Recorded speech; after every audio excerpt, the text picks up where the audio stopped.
Salut à tous, c'est Samuel, j'espère que vous allez bien. On se retrouve aujourd'hui pour ce qu'on pourrait appeler rétro review. Statue sortie il y a 7 ans de la marque Sideshow. Il s'agit d'une maquette du Predator Jungle Hunter et en plus en version exclusive. Maquette, souvent c'était un quart, un cinquième. Au vu de la taille, je dirais qu'on se rapproche plus du 1/4, surtout qu'elle va également avec la statue de Deutsch du même fabricant. Predator, j'en ai déjà une, vous le savez, j'ai la Prime One Studio 1/3 qui est juste gigantesque. Celle-ci, qu'est-ce qu'elle fait chez moi? L'explication, elle est assez simple. Je suis allé chez mon ami Johan ce matin, lui livrer le buste de Michael Myers que je lui avais vendu. Cette statue, ça fait très longtemps qu'il l'avait mise en vente et il n'arrivait pas à la vendre. Ce que je ne comprends pas, parce que vous allez le voir, tout comme moi, dans cette vidéo, que la statue, elle est incroyable, non plus d'origine, parce qu'elle a été complètement modifiée par celui qui avait également repeint le buste Predator que je vous avais fait en vidéo et dont je me suis séparé. Et je salue également l'acheteur qui est venu de Quimper, 9 heures de route pour venir chercher le buste Predator. C'est donc Nenidi qui s'est occupé de customiser et de repeindre complètement cette maquette. Vous allez voir que le travail, il est à nouveau au-delà de ce que l'on peut espérer. La version que je vous présente aujourd'hui, en plus, c'est la version exclusive. Donc quelque chose qui était très rare en Europe aussi à l'époque, puisque les exclus n'étaient vendus que sur le site de Sideshow. Et l'exclusive, je vous avoue que le petit item en plus, c'est pas l'item dont on peut se passer. Donc Johan, n'arrivant pas à la vendre, je suis allé chez lui aujourd'hui, je suis tombé nez à nez avec la statue, donc je lui ai dit écoute, t'arrives pas à la vendre, je te la rachète moi, je la prends, je prends pas la vitrine, j'en ai pas besoin, donc la vitrine moi j'ai nulle part pour l'exposer, donc je lui ai laissé la vitrine, je lui ai racheté sa statue, je vais la garder comme d'habitude un petit peu de temps chez moi. Il est possible également que par la suite, je m'en sépare, mais c'est surtout que lui, ça lui débarrassait de la statue et que moi, j'aurais beaucoup plus facile à la vendre que lui par la chaîne YouTube, par mes contacts, par mes amis, etc. qui sont fans de Predator. Donc, auquel cas, cette statue viendra vous intéresser dans les mois à venir. Faites-moi un petit mail dans les contacts, je vous informerai de tout ça. Sublime boîte de la part de Sideshow. On a la statue qui est représentée sur un fond de jungle, le magnifique logo Predator juste là en dessous, Jungle Hunter, maquette, version exclue. Sur le côté, un petit peu de polystyrène, hop, voilà, on retombe sur la jungle, sur l'arrière. Le masque donc de profil, parce que oui, cette statue a en plus la possibilité d'être exposée, visage démasqué, visage masqué. À l'époque, Sideshow mettait les petits plats dans les grands.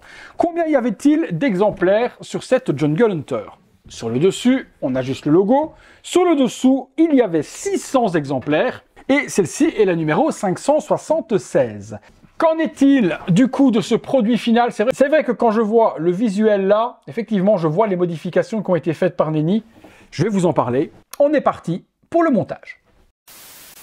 Allons-y, on est parti, on commence par la base. En dessous, nous avons Predator Jungle Hunter, maquette, des petites herbes, 576 sur 600, et puis le petit logo Sideshow et autres qui est vert et très joli aussi, le petit symbole du laser du Predator, les 3 petits points qu'on retrouve là au-dessus. La base, eh bien, on rentre directement dans le vif du sujet. Elle a déjà été complètement customisée. Elle n'a strictement plus rien à voir avec la base d'origine de chez Sideshow. Des plantes artificielles ont été rajoutées ici en relief un peu partout, qui reprennent une végétation qui pourrait être similaire à celle de la jungle. D'origine, je pense qu'il n'y avait que la grosse feuille qui est ici, qui elle est en résine. Les autres, qui sont synthétiques, ont été rajoutées. Du lichen également rajouté à certains endroits, comme j'ai fait moi également sur la statue Prime One Studio pour donner un peu plus de végétation naturelle sur la base. On a également une petite coulée de boue. Sur l'arrière, on retrouve des branches d'arbres et également quelques racines qui sortent du sol, le tout sur une base entourée de rochers. La base est simple, mais elle est efficace et il y a tous les codes nécessaires pour une statue de Predator. On va chercher le corps. Concernant le body, pour une statue qui a plus de 7 ans, on a vraiment quelque chose qui est super qualitatif. Et forcément parce que ça a été repeint également par Nenny. L'armure a été repeinte, la statue est repeinte également des pieds jusqu'à la tête. On a vraiment une usure et brossage, damage et autres qui a été réalisé sublimement. L'aspect métal ressort très bien sur les parties des jambes, sur les parties protège également des cuisses. On a bien le petit filet du Predator aussi bien sur les jambes que sur le torse, donc ça c'est 100% accurate. La ceinture est en vrai cuir, malgré les années, elle n'a pas bougé. Pareil pour la petite ceinture qui pend juste là. Pour l'espèce de petit slip du Predator, on est sur un aspect nubuck, pas bougé non plus avec les années, et le protège coucougnette en armure. Brossage également pour l'effet usé. Les pieds ont été repeints avec toutes les taches, les griffes également, les straps. Ensuite, on est sur, comme je vous dis, le petit filet de pêche, armure de torse repeinte, les bras également, les tuyaux, tout a été refait. On a bien son premier petit collier avec tous les ossements autour du cou, et ce n'est pas sculpté, c'est en pièces supplémentaires, donc on peut l'enlever, il est là, et on peut le remettre, et il y a forcément les deux autres également colliers qui sont fournis avec les os. Je vais vous montrer tout ça. Les bras ont été repeints, les taches aussi, on a encore les petits straps de cuir en bon état aussi au niveau des bras. La statue, elle est sublime, sublime, et c'est pour ça que quand je l'ai vue, je me suis dit, merde, qu'est-ce que je fais? Doublon, pas doublon, extrême doublon, vraiment, mais elle a son petit truc. J'adore vraiment la pose, avec le pied relevé, appuyé sur le rocher, la pose elle est vraiment cool. Continuons l'assemblage. Nous avons forcément le canon plasma du Predator, même chose, petit paint, gris avec du damage. Cette petite partie vient se mettre sur l'épaule, et on a le petit câble à venir raccorder également juste là. Pas de light-up sur la statue, ni au niveau du masque, ni au niveau du laser. On ne peut vraiment rien allumer. C'était pas le but des maquettes à l'époque. Est-ce que c'est nécessaire si c'est des petits boutons à activer partout? Je vous dirais que non. Le bras qui est ici, il a les lames sorties. Donc comme je vous dis, vous allez voir qu'on a vraiment les codes qu'on a besoin sur la statue. Donc le brassard robotique du Predator, un paint également superbement bien géré. Les taches ont été refaites sur les mains et sur les doigts aussi. Et on a les deux lames du prêtre qui sont sorties. Et les lames sont en résine, elles ne sont pas en métal. Mais au niveau de l'effet de peinture, si je les avais pas touchées, j'aurais pu me faire surprendre. Les griffes noires, les taches léopard forcément du Predator et le strap imitation cuir au niveau de la main. Ce bras-là, lui, il est non remplaçable, donc on n'aura pas de switch sur cette main. Regardez-moi ça déjà. La petite badassitude de la pose avec la main vers l'arrière. La main qui est là, d'origine sur la version régulière, vous aviez cette main-ci. Donc une main relaxée, classique. La version exclusive, vous vous doutez de ce que l'on va avoir. Main gantée, tache léopard un petit peu partout également, les petites griffes noires, et on lui met pour le moment en version reg. On a ensuite les petites parties à devoir rajouter. Donc celle-ci, pour commencer, c'est le collier avec les ossements sur son torse, de différents animaux qui ont été tués autour de la corde. Cette partie-là se met de ce côté-là, comme ça. Voilà. Et puis on a l'autre également sur une corde avec tous les os de la colonne vertébrale. Et celle-ci, si je dis pas de bêtises, elle se met de l'autre côté normalement, si mes souvenirs sont bons, sur le Predator. Donc hop là. Et l'une croise l'autre. Oh. Je la redécouvre puisque je l'ai vue il y a 1h30, 2 heures chez le poteau Johan, et même là en la redécouvrant, je me dis que c'est quand même un joli petit kiff. Hein. Oui, c'est vraiment un joli petit kiff. Vraiment. Avec cette statue, deux têtes. La première, on commence par la masquer, et là le travail de peinture refait sur le masque, il est insane. Sur la peinture du masque. Hein. Oh là là. Les dreads sont toutes sculptées. Donc pas de flexible ou quoi que ce soit comme avec la Prime One. Tout est en résine. Pas plus mal en soi, ça a la forme, il n'y a pas besoin de les retravailler. Comme j'ai eu le problème avec la Prime One où il faut les chauffer tous les X temps, elles finissent par retomber droites. Ici, le mouvement est vraiment ultra bien géré et on ne devra pas y toucher. Le masque, par contre, la peinture qui a été refaite dessus, c'est fou, hein. C'est complètement fou, quoi. On a vraiment une salissure, pas mal de taches à certains endroits, l'aspect métal est bien représenté, l'impact, il a été bien prononcé avec un noir à l'intérieur se dissipant vers du gris. Sur le devant, on a une espèce d'oxydation aussi qui est faite sur la partie du masque. Les yeux sont texturés avec le nid d'abeille. On a également les petits câbles qui viennent se raccorder sur le rayon, puisque forcément, c'est le masque qui contrôle la visée du laser. Les trois petits points qui sont ici, il n'y aura pas de light-up comme je vous l'ai expliqué. On va mettre cette première tête pour commencer. Et là, vous allez voir qu'à l'époque, il y a 7 ans, Sideshow, eh bien, savait faire ce que les collectionneurs voulaient. Je vais vous expliquer. Alors, je mets la tête pour commencer et je raccorde mon laser, je ne sais plus où. Ah oui, donc il y a la petite partie qui est ici aimantée à venir mettre juste là à l'intérieur et c'est... Ok, c'est aimanté également. Ok, on va passer ça ici sur le côté. Voilà. Waouh! Sublime. Waouh. Il a un de ses charismes Oh, les mèches tombent super bien, le masque est sublime, repeint de la sorte, les os, elle est magnifique. La statue est magnifique, magnifique. Est-ce que le petit machin s'ouvre sur le brassard? Non.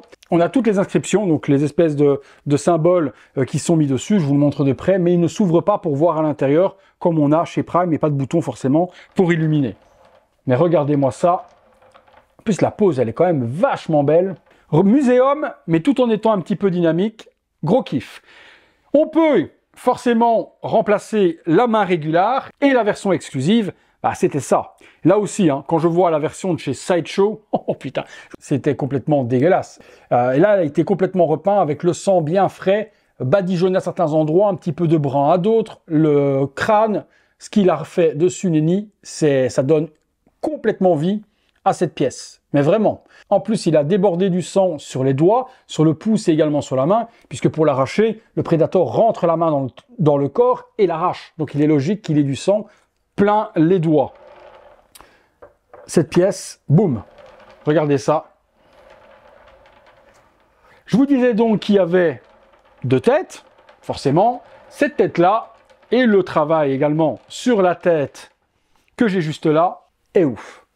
Alors, quand je vous dis que les amis de chez Sideshow innovaient à l'époque, Predator, petite base, imitation jungle, également, tronc d'arbre, des petits ossements, une petite pierre, et on peut exposer du coup, hop, je retire cette petite partie, la tête amovible sur la base additionnelle qui est juste là.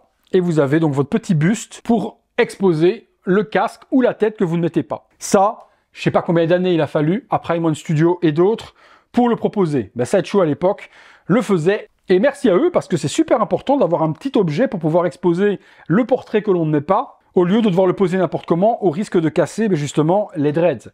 La tête, elle est là. Alors là, le travail, il n'a pas été que de peinture, il a été également de sculpture. Le gros défaut qu'il y avait sur cette statue, c'est qu'au niveau de la mandibule basse, tout était sculpté et assemblé. On n'avait pas la séparation ici au niveau du menton entre les deux mandibules. Mais là, ça a été complètement resculpté, ouvert à la Dremel et séparé pour qu'on ait vraiment les mandibules comme elles doivent être dans le film. Les yeux ont été repeints également, jaune avec la petite pointe noire, le noir à l'intérieur de l'œil, et puis forcément, toutes les taches ont été refaites partout sur la tête. Les mandibules ont été repeintes également avec un petit vernis. Pareil pour les veines à l'intérieur des gencives. Les petites pointes sont toutes là, aucune n'est cassée. Donc malgré le nombre d'années, la statue a été ultra bien conservée. Et il y a aussi un petit vernis qui a été appliqué un peu partout sur le contour de la tête pour faire l'humidité justement de la jungle. Les dreads sont sculptés de la même manière que l'autre et elles ont une forme ultra parfaite pour pouvoir être posées sur la tête. Alors, on y va, on regarde ce que ça donne avec ce visuel-là. Hop, pour le moment, je mets la petite tête sur le côté. Je vous la montre de près, vous la voyez, et moi, je la déguste aussi. Oh, oh ouais, il est vénère. Il est ultra vénère. Avec les mandibules fermées, c'est ce que je n'ai pas sur la Prime One. Pour avoir les mandibules fermées, il fallait acheter un buste supplémentaire qui coûtait 1000 €. On avait soit les mandibules grandes ouvertes, soit ouvertes simples, ou le masque. Mais les mandibules complètement fermées, fallait repasser à la caisse. Et je trouve que le Predator avec les mandibules fermées, il a un petit quelque chose en plus qui vous dit viens, je vais te défoncer la gueule. Et c'est vraiment ce que je vois sur cette statue. Sublime statue. Comme quoi, il y a des anciennes pièces dans la collection de certaines personnes qui ont 7, 6, 8, 10 ans pour certaines, mais qui ne rougissent pas par rapport à ce qui se fait aujourd'hui. Forcément, celle-ci, par rapport à celle d'origine de chez Sideshow, elle est exceptionnelle. Celle de Sideshow est forcément largement en dessous dans le paint, dans le visage, dans le casque, et c'est normal, c'est une production faite à l'usine, à centaines d'exemplaires, c'est pas le travail d'un artiste indépendant. Donc avoir cette pièce de cette manière-là, repeinte dans cette qualité, je dis un gros oui. Donc moi, elle va trôner juste là, où doit trôner mon buste bientôt quand il arrivera Predator. Mais en attendant, il y a la plaque qui est la Predator, il y a mon tonneau Predator, la statue va être posée, et prochainement, peut-être, ou pas, hein, j'en sais strictement rien, il se peut que je m'en sépare et que j'en fasse bénéficier quelqu'un de cette petite folie dans sa collection et qu'elle puisse continuer son petit voyage de collection en collection. Le but était surtout, voilà, moi, de la racheter au poteau Johan, de la garder quelques mois dans ma collection. Moi, j'aurais beaucoup moins de difficultés à m'en séparer, à l'expédier et à faire ce qu'il faut, puisque Tout est vraiment complet avec la boîte, le polystyrène. Je peux vraiment l'expédier facilement. Vous me direz ce que vous en pensez de cette statue. Est-ce que vous avez eu la version originale? Si vous l'avez eu, qu'est-ce que vous en pensez par rapport à la version Repaint? Moi, je n'ai pas eu l'original. Je viens de voir un unboxing, j'ai regardé la qualité. C'était très fadasse par rapport au travail qui a été fait. Mais si vous l'avez eu, dites-moi ça dans les commentaires. Ça me ferait plaisir de vous lire. Si la vidéo vous a plu, comme d'habitude, lâchez-moi le gros like, abonnez-vous, activez la petite cloche, toutes les notifications. Si vous voulez voir ces vidéos en avant-première, vous pouvez le faire sur le bouton rejoindre. Vous devenez membre soutien à partir de 1,99 € par mois. Ça soutient mon boulot. En contrepartie, vous voyez toutes ces vidéos et actuellement, il y a plus de 100 vidéos disponibles sur la chaîne. À très bientôt pour une prochaine vidéo. Salut à tous!